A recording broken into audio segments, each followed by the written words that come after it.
오늘 주신 말씀 우리가 함께 읽었는데 읽으시면서 좀 이상하다라고 생각하시는 분 계십니까? 아무렇지도 않습니까? 제가 5주 전에 이렇게 단에 서서 주일 설교를 했는데요. 뭐가 다를까요? 다른 게 아니라 같습니다. 오늘 설교 본문하고 5주 전 설교 본문하고 같은 본문입니다. 같은 본문인데 왜 같은 본문을 정했는가? 지난 5주 전의 말씀은 11장 말씀을 중심으로 해서 믿음의 사람들이 어떠했는지 그 믿음의 사람들의 삶의 과정들을 좀 봤고요. 그러니까 오늘 말씀은 그 말씀에 근거해서 12장 1절과 2절 말씀 속에서 구체적으로 그 믿음의 사람들이 어떻게 그런 믿음의 길을 경주를 했는가, 구체적인 방법들을 또 원리들을 우리가 함께 배워가는 시간을 가지려고 합니다. 지난 5주 전에 들은 말씀을 한번 떠올려 볼까요? 복습 차원에서 설교 제목이 뭔지 아십니까? 혹시 기억하시는 분 계세요? 네, 감사합니다. 설교자는 이렇게 성도님들이 빨리 까먹어 주셔야지만 이렇게 설교를 준비할 때 부담감이 없습니다. 설교 제목이 믿음의 길에 남겨진 흔적들입니다. 믿음의 길에 남겨진 흔적들. 자, 우리가 믿음의 길을 간다라고 했을 때 두 가지를 봐야 된다라고 말씀을 드렸습니다. 첫 번째는 뭐죠? 이정표입니다. 이정표. 그러니까 여러분들이 등산하는 걸 떠올려 보시면 됩니다. 등산을 할 때 이제 어디로 갈 것인지 목적지가 어딘지 먼저 아는 것이 이정표입니다. 그리고 이제 올라갈 때마다 이제 등산로마다 표시를 해놨습니다. 이 길이 맞다 틀리다. 그것을 뭐라고 말합니까?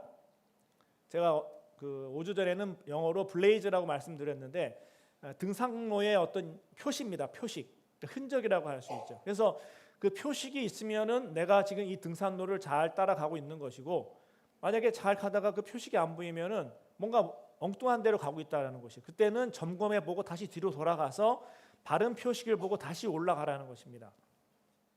지난 5주 전에 이제 이 말씀을 드리면서 이런 표식을 남긴 믿음의 선배들, 믿음의 사람들이 있었다라고 말씀을 드렸습니다. 그래서 그 사람들에 대해서 11장에서 히브리서 11장에서 쭉 이야기를 하고 있는데 몇 가지 말씀을 드렸습니다. 그들의 특징이 무엇이었는지. 근데 세 가지로 말씀을 드렸는데요. 첫 번째는요, 그들이 하나님의 약속을 받았지만 약속을 받기는 했지만 실제로 약속을 얻지 못했다라고 말씀을 드렸습니다. 그 예로 아브라함이 어떤 약속 받았습니까? 너의 자손이 하늘의 별처럼 또 바다의 모래처럼 많아질 것이다 라고 하나님께서 약속을 하셨습니다.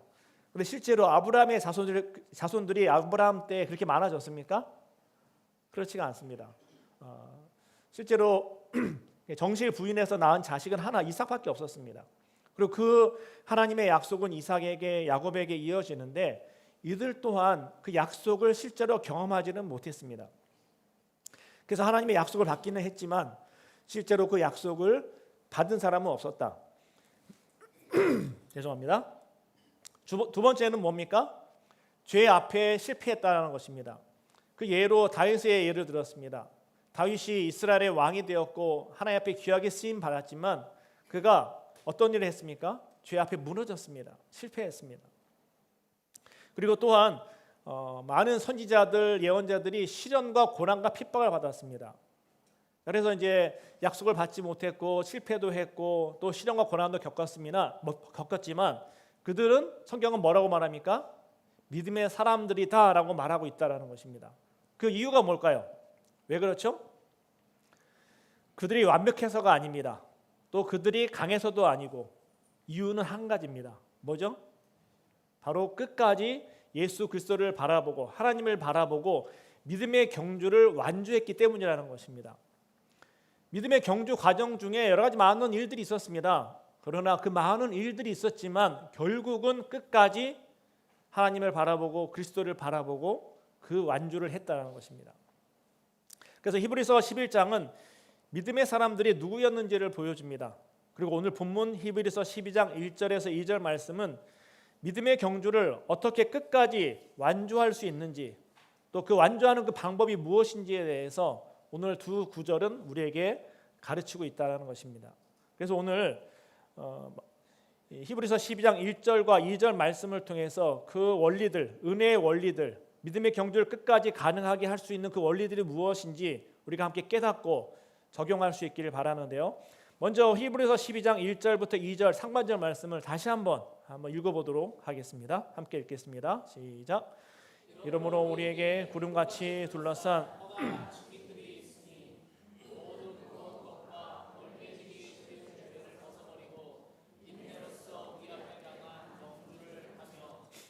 믿음의 주요 또 온전하게 하시는 이인 예수를 바라보자. 오늘 본문에는요, 믿음의 경주를 잘하라고 말하지는 않습니다. 또 열심히 뛰라고 말하지 않습니다.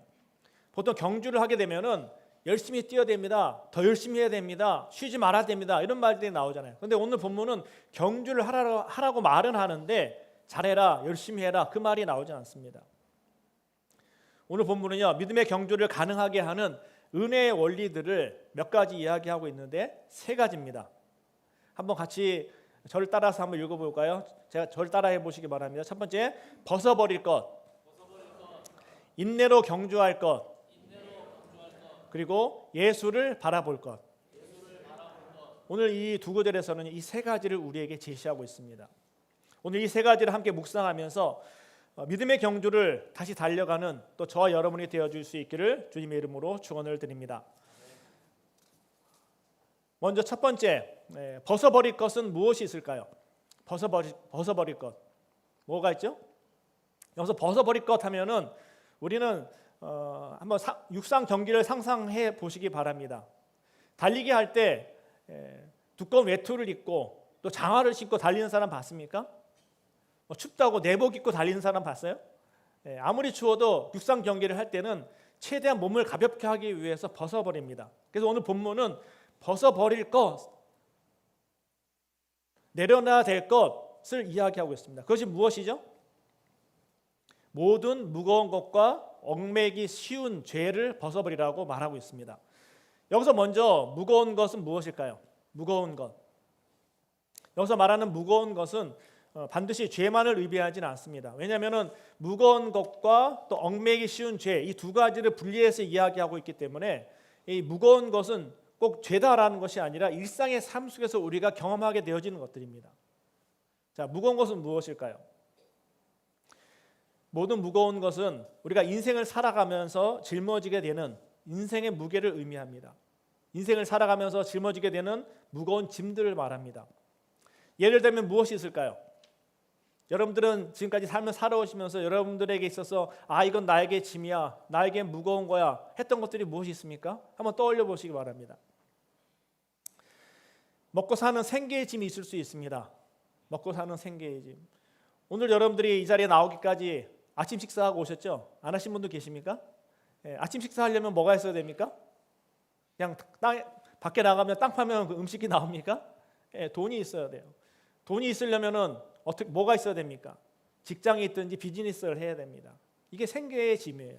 우리가 오늘 하루를 살아도 하루 세 끼를 먹어야 되고 옷을 입어야 되고, 그렇죠?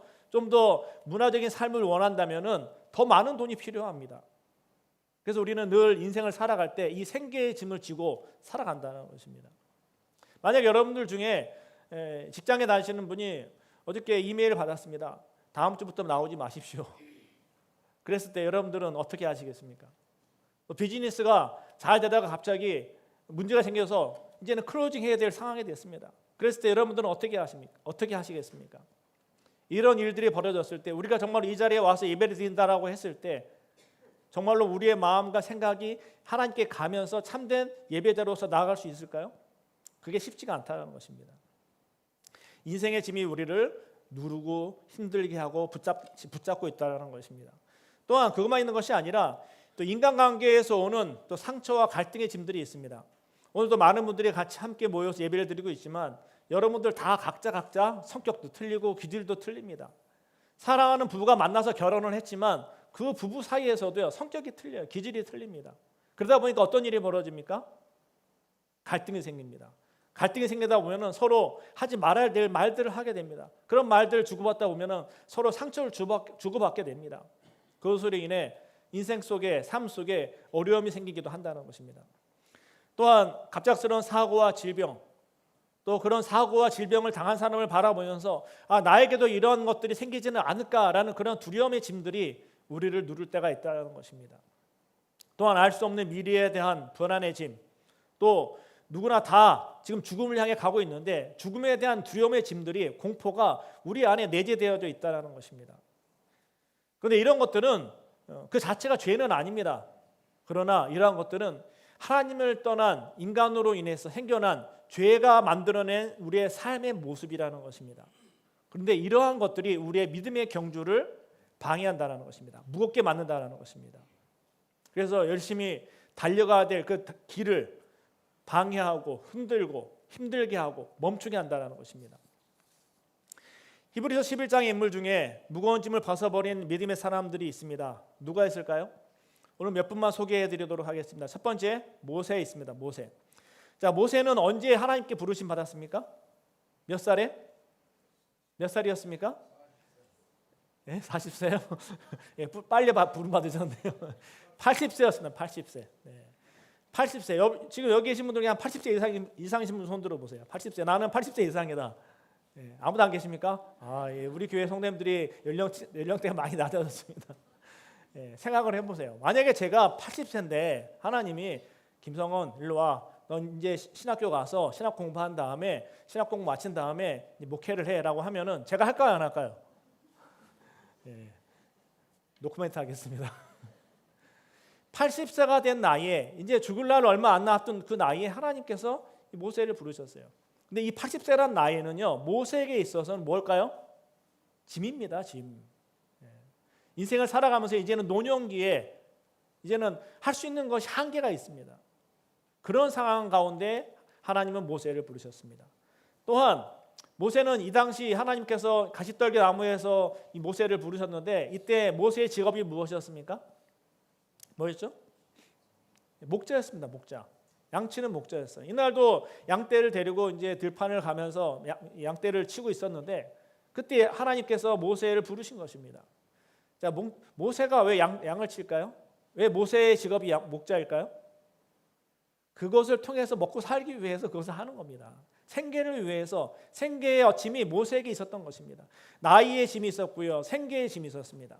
그때 하나님께서 모세를 부르셨을 때 모세는 어떻게 합니까? 하나님, 내가 나이가 들어서요, 내가 이거 먹고 살아야 되는데요, 이거 바쁜데요, 내가 하나님 못합니다. 하나님 부르시면 내가 반응할 수 없습니다. 했어요, 안 했어요? 처음에는 좀 하나님 내가 어떻게 합니까? 라고 했지만 결국 하나님의 부르심 앞에 모세는 어떻게 합니까? 믿음으로 반응합니다. 그리고 이스라엘 백성을 이끄는 지도자로 세워집니다. 모세는 하나님의 부르심을 따라 그 믿음의 경주를 시작하게 되어졌다는 것이에요. 자, 또 다른 사람이 있습니다. 그 사람은 다윗입니다. 다윗 왕. 다윗 왕은 어렸을 때 형들보다도 많은 형들이 있었지만 이 제사장에게 불려와서 기름 부음을 받았습니다. 기름 부음 받았다는 것은 이제 앞으로 왕이 될 것이라는, 지도자가 될 것이라는 그런 상징적인 의미가 있었습니다. 그래서 다윗은 그 기름 부음을 받은 다음에 나는 이제 이스라엘의 왕이 될까? 무슨 위대한 지도자가 될까? 아마 그런 꿈을 꾸며 살았을지도 모릅니다. 그런데 다윗에게 주어지는 그 남은 삶은 무엇이었습니까? 처음에 왕궁에 들어가고 또 이 골리앗을 이긴 다음에 왕궁에 가서 이제 사울 왕의 총애를 받긴 했지만 잠시 잠깐이었습니다. 이후에 사울 왕의 시기를 받으면서 어떤 일이 벌어집니까? 집도 절도 없이 그냥 도망자의 삶을 삽니다.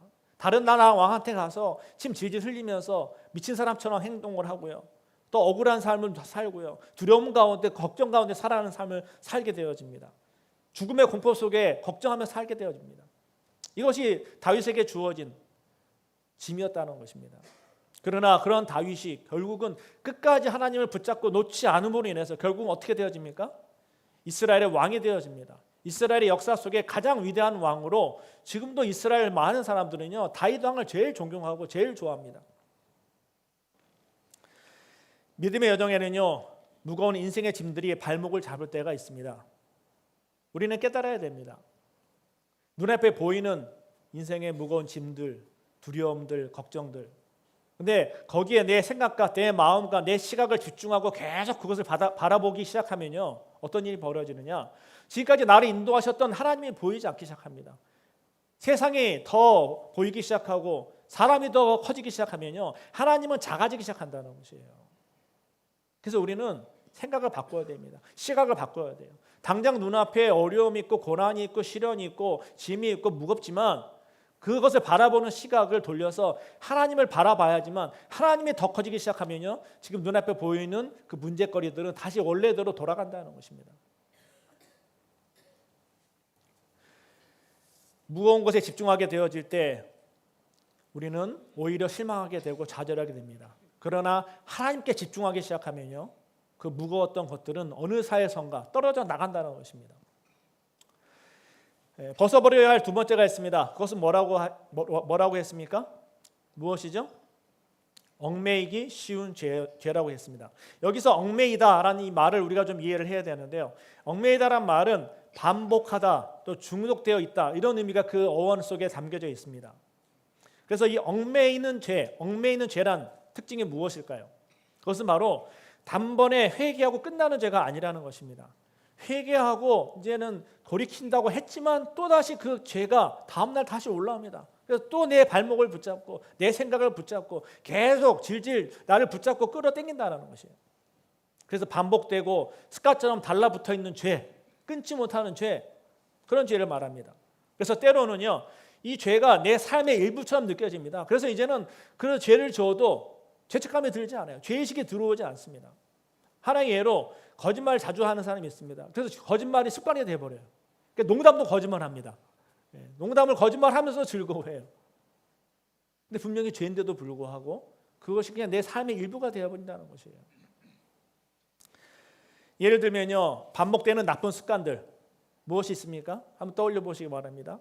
또 반복되는 분노와 짜증의 감정들, 하루를 살아오면서 또 하루를 또 시작하면서 또 짜증내고 또 화내고 내 마음속에 박혀 있었던 그 반복되는 그 습관들을 버리지 못하고 그 반복대로 또 살아가고 있다는 것입니다. 또 꺾이지 않는 나의 고집들, 세월을 살아가면 살아갈수록 더 사람이 부드러워져야 되는데 인생이 더 깊어지고 또 세월이 흘러갈수록 더 내 고집, 내 자아, 내 아지만 커지는 그런 모습이 우리 가운데 있을 수도 있다는 것입니다. 또 삐뚤어진 자존심 뭐 필요합니다. 그런데 삐뚤어져 있어요. 그래서 삐뚤어져 있다 보니까 조금만 자존심 상한 일이 있으면 부정적으로 반응하고 부정적인 말을 하고 부정적인 판단을 하기 시작합니다. 그래서 모든 일에 부정적인 반응을 보이는 이 습관들, 그리고 쉽게 믿음의 여정을 갈 때 조금만 힘들고 조금만 어려움이 있으면 그냥 쉽게 포기해버립니다.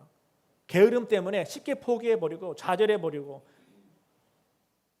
가던 그 길을 멈춰버리는 그런 게으름도 나태함도 우리 안에 얽매기 쉬운 죄로 남아있을 수 있다는 것입니다.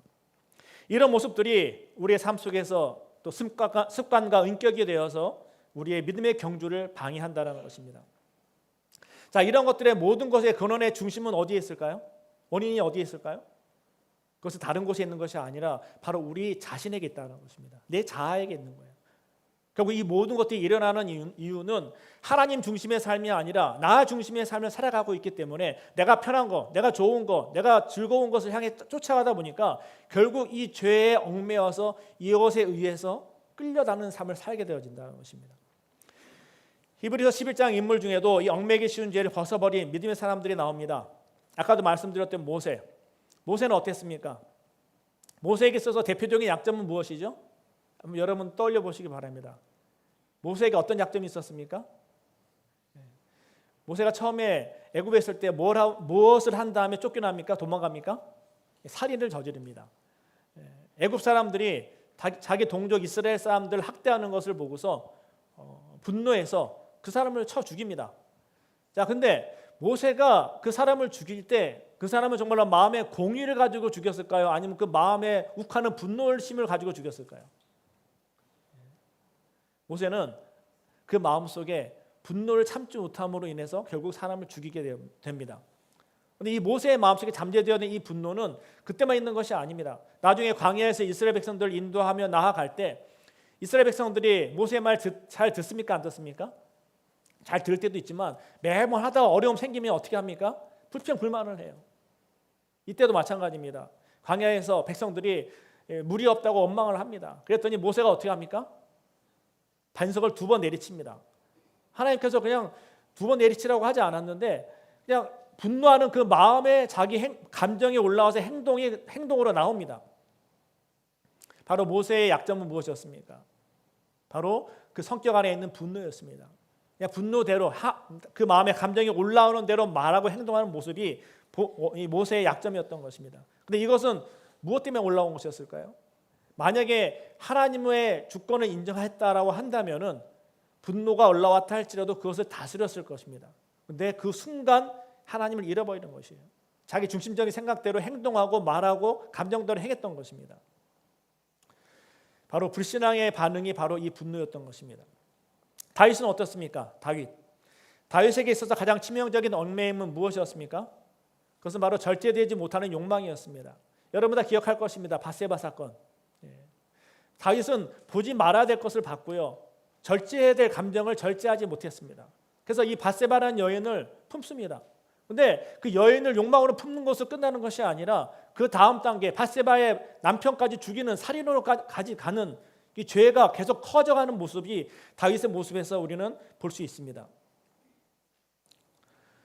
결국은 다윗은 하나님께서 주신 놀라운 그 능력으로 나라를 다스리고 통치하면서 여유로워지니까 방심했습니다. 방심을 방치하다 보니까 그 방심을 타고 들어온 죄가 결국은 욕망으로 자라고 그 욕망은 간음으로 자라고 간음은 살인으로 자라나는 일들을 초래해내고 만 것입니다. 이것이 바로 얽매이기 쉬운 죄라는 것입니다. 이 죄는 무거운 걱정들이고요. 또 죄의 중독성들이 있고요. 우리가 믿음의 길을 걸어가는 것을 방해하고 막는다라는 것입니다. 제가 오늘도 이 차를 타고 운전하고 오는데요. 빗방울이 차의 유리를 때리는 것을 봤습니다. 근데 운전하고 오면서 그런 생각이 들더라고요. 만약에 이 앞에 차 유리가 없다면 어떤 일이 벌어질까?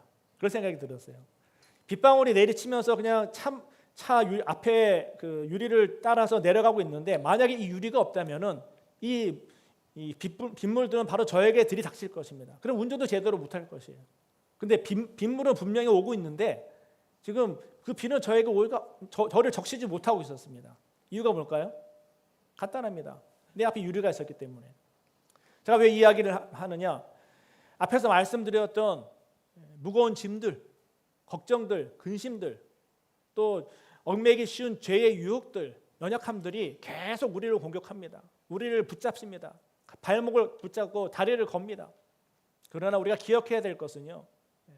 믿음의 사람들이 했던 것처럼 하나님의 도우심을 바라보고 의지하고 나아간다면요. 그것은 눈앞에 보이는 걱정이고 짐일지는 모르지만 그것이 우리를 결코 어떻게 할 수 없다는 것이에요.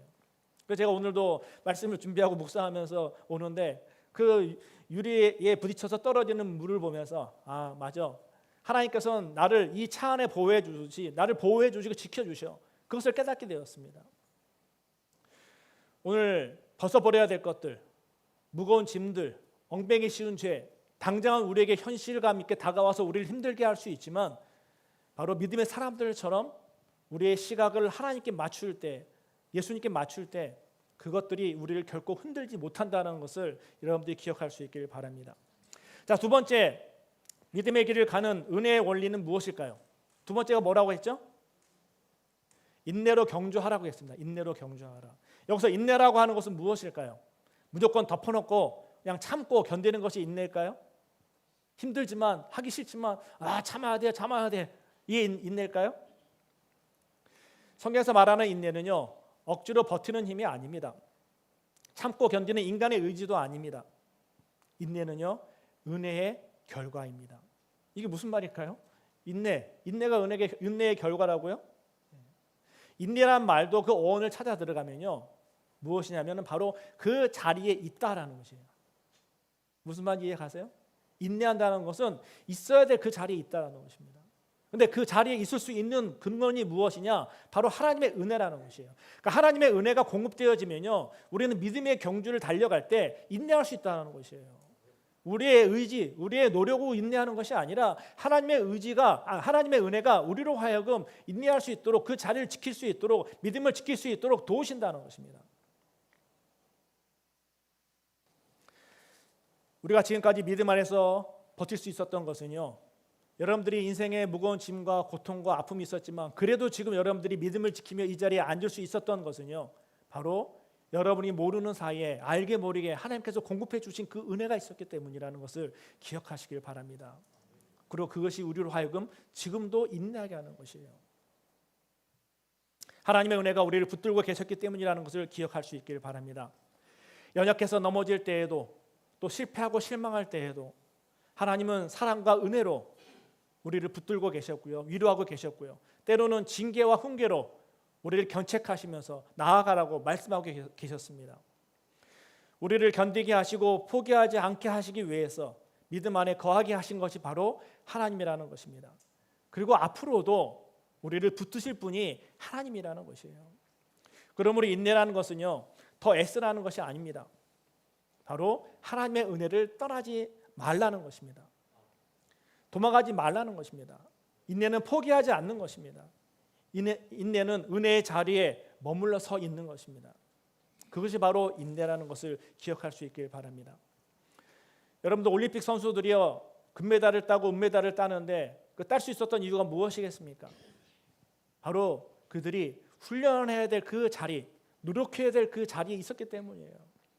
많은 사람들은 거리로 나가 술을 마시고 놀고 또 여행을 즐기는 그 시간에 그 선수들은요, 달려야 될 그 자리, 훈련해야 될 그 자리에 있었기 때문에 그들이 메달을 딸 수 있었던 것입니다.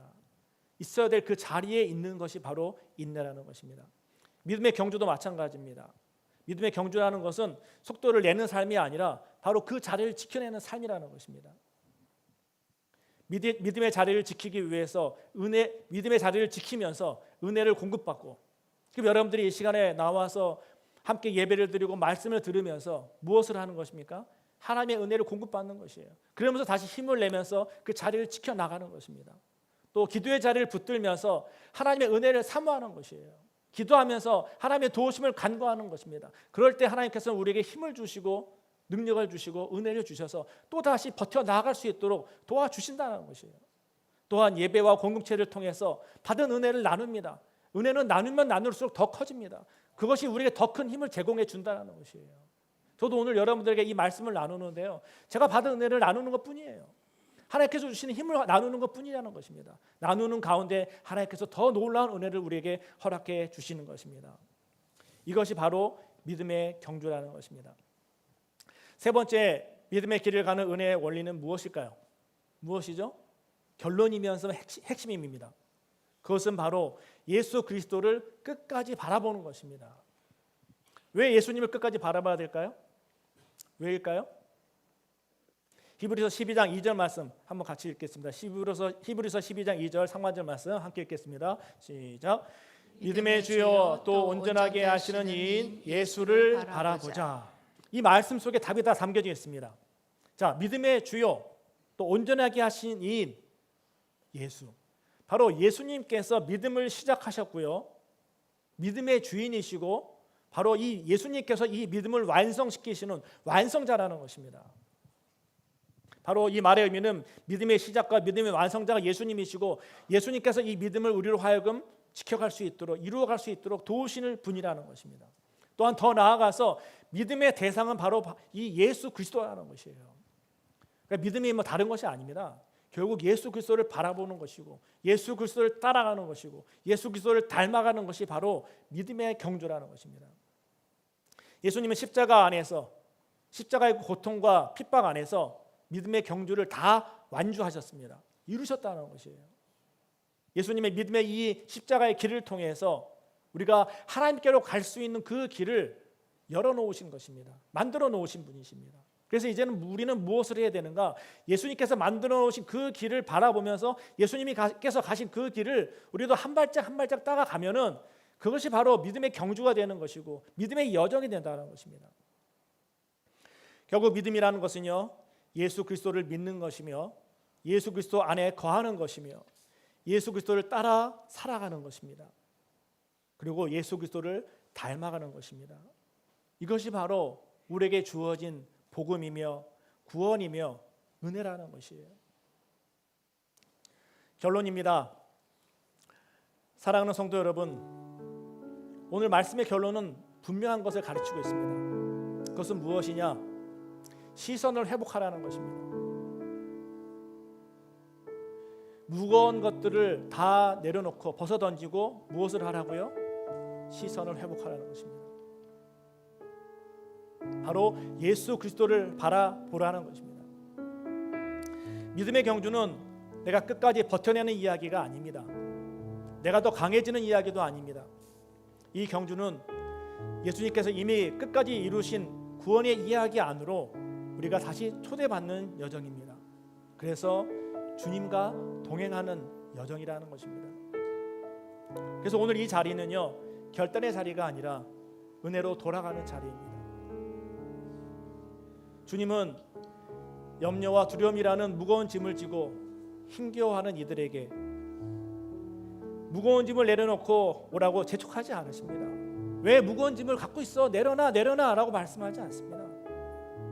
이미 주님께서 우리의 그 모든 무거운 짐을 다 지셨습니다. 해결하셨습니다.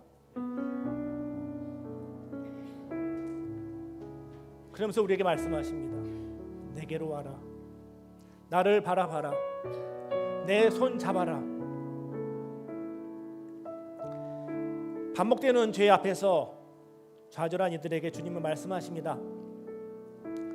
내가 그 죄를 이미 다 이겼다. 내가 힘들어하는 그 모든 죄를 다 이겼다. 죄로 인해 좌절해서 쓰러져 있지 말고 나를 바라봐라. 나에게 와라. 너의 시선을 나에게 집중해라 라고 말씀하고 계십니다. 넘어지고 힘들어서 쓰러져 있을 때, 멈춰서 서 있을 때, 다시 달릴 힘이 없어서 이제는 자포자기 하고 싶을 때 주님은 다시 말씀하십니다. 내가 너와 함께하고 있다. 네가 힘들어할 때, 쓰러져 있을 때 내가 너를 업고 갔다. 내가 너를 안고 있다 라고 지금 주님은 말씀하고 계시다라는 것입니다. 오늘 다시 예수님을 바라보시기 바랍니다. 그분을 바라볼 때 무거운 것은 가벼워지고 인내는 부담이 아니라 은혜 안에 머무는 삶이 될 것입니다. 이 믿음의 경주는 은혜로 시작되었고 은혜로 지켜지고 있으며 반드시 은혜로 완성될 것입니다. 사랑하는 성도 여러분, 오늘 다시 주님의 품으로 나아오십시오. 그리고 고백하십시오. 내가 다시 예수님을 바라보겠습니다. 내가 다시 은혜의 경주를 달리겠습니다. 내가 오늘 다시 은혜로 살아가겠습니다. 주님께서 여러분을 끝까지 붙드시고 인도하실 것입니다. 은혜 안에서 믿음의 경주를 저와 여러분이 함께 달려갈 수 있기를 주님의 이름으로 축원을 드립니다. 오늘 이 시간에 잠시 함께 기도하겠습니다. 주신 말씀을 기억하면서 하나님, 내 삶의 여정 속에, 인생의 여정 속에 이런 짐들이 있습니다. 이런 두려움들이 있습니다. 걱정들이 있습니다. 또 나를 얽매고 있는 이 죄악들이 있습니다. 끊지 못하는 죄들이 있습니다. 하나님, 내 시선을 들어서 주님을 보기를 원합니다. 하나님을 보겠습니다. 하나님의 은혜로 다시 힘을 낼 수 있도록 이 모든 것을 벗어버리고 주님 바라보며 나아갈 수 있도록 주님 저를 불쌍히 여기시고 인도하여 주시옵소서. 함께하여 주시옵소서. 이 시간에 간절히 함께 기도하겠습니다.